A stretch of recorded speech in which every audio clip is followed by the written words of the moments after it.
महाराष्ट्रात कोकण विभागात कोकणीचे मोदक या प्रकारास विशेष महत्त्व असते। हे मोदक तांदळाच्या पिठापासून केले जातात। तांदळाच्या पिठाची मऊ उकड आणि आत नारळ गुळाचे गोड सारण म्हणजेच उकडीचे मोदक जे गणेश देवाला प्रिय मानले जाते। हे मोदक दिसायला तर सुंदर आणि चवीला रुचकर तर असतातच, तसेच ते मऊसूत आणि ताजे बनण्यासाठी एक सोपी पद्धत मी आज तुमच्यासोबत शेअर करणार आहे। त्यामुळे हा व्हिडिओ स्किप न करता शेवटपर्यंत नक्की पहा। नमस्कार, माझ्या चॅनलवर तुमच्या सगळ्यांचं मनपूर्वक स्वागत। गणेश चतुर्थीच्या तुम्हाला सगळ्यांना हार्दिक शुभेच्छा। रेसिपीला सुरुवात करण्याआधी मी तुम्हाला सगळ्यांना एक रिक्वेस्ट करते, अजून माझ्या चॅनलला तुम्ही सबस्क्राइब केलं नसेल तर प्लीज सबस्क्राइब करा आणि शेजारीच बेल आयकॉनचं बटन असेल तर तेही प्रेस करा, जेणेकरून माझ्या नवीन व्हिडिओचे नोटिफिकेशन तुम्हाला मिळत जाते। चला तर मग रेसिपीला सुरुवात करूया। आता इथे सर्वात आधी मोदकांसाठी आपण सारण बनवणार आहोत। त्यासाठी मी असा ओल्या नारळाचा पीस करून घेतलेला आहे मिक्सरमध्ये। इथे जवळजवळ पाऊण कप मी ओल्या नारळाचा पीस करून घेतला होता आणि 1 कप असा गूळ मी कापून घेतलेला आहे। आता इथे कढईमध्ये थोडंसं तूप टाकून मी ते नारळाचा जो आपण किस केलेला होता तो थोडासा परतवून घेणार आहे आणि त्यामध्ये जो कापलेला गूळ आहे 1 कप तो यामध्ये टाकणार आहे। आणि याचमध्ये आपल्याला जो मी अर्धा चमचा वेलची पूडही टाकलेली आहे, त्यामुळे आपला सारणाला छान चव येते आणि त्याचा वासही छान येतो। आता इथे हे सगळं व्यवस्थित मिक्स करून घेणार आहे। कमी गॅसवर आपल्याला हे सगळं सारण थोडंसं परतवायचं आहे। सारण आधी आपल्याला व्यवस्थित करून घेतल्यानंतर थंड होण्यासाठी ठेवू दिलेलं आहे मी।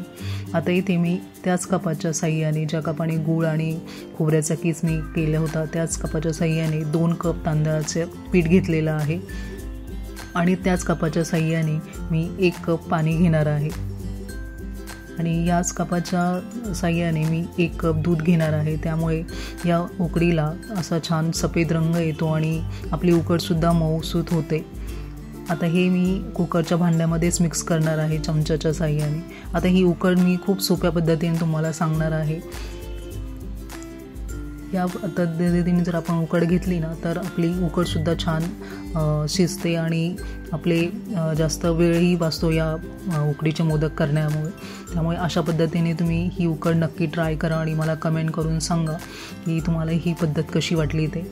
आता इथे आपल्याला 2 चमचे त्यावर तूप टाकायचं आहे थोडं, म्हणजे आपली जी उकड आहे ती भांड्याला चिकटणार नाही जास्त। आता हे सर्व असंच मिक्स करून मी कुकरच्या भांड्यामध्ये लावू देणार आहे। कुकरच्या 3 शिट्ट्या आपल्याला करायच्या आहे।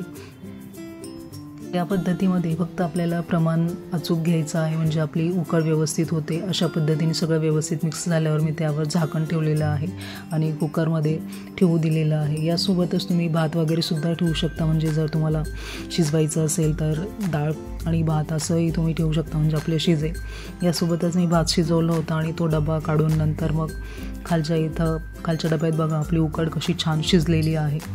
आता हा डबा लगेचच गरम आहे, तेवढंच आपल्याला ती उकड आपल्याला एका मोठ्या भांड्यात काढून घेऊन व्यवस्थित ती मळून घ्यायची आहे।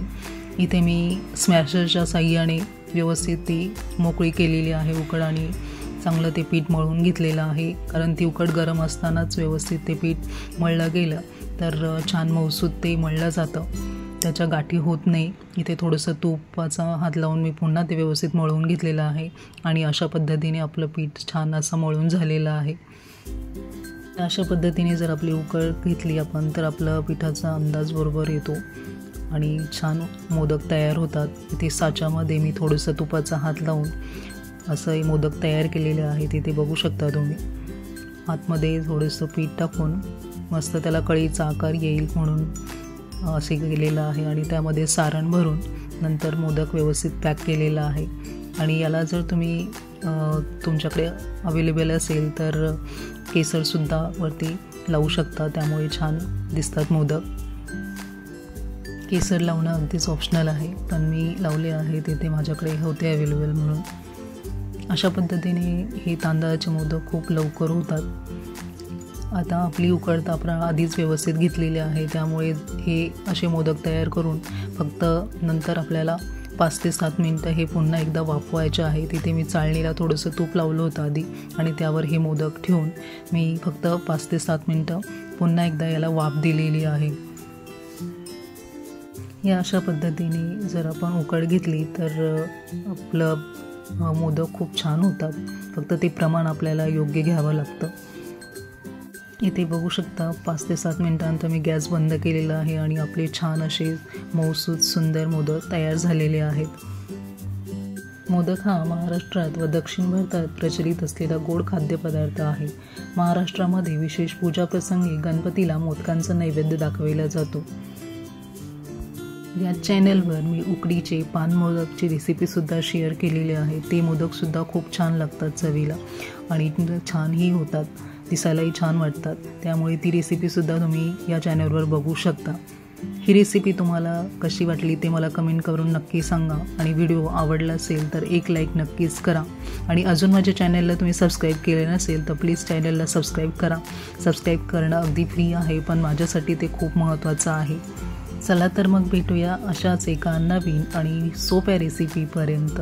तोपर्यंत मस्त खा आणि स्वस्त रहा.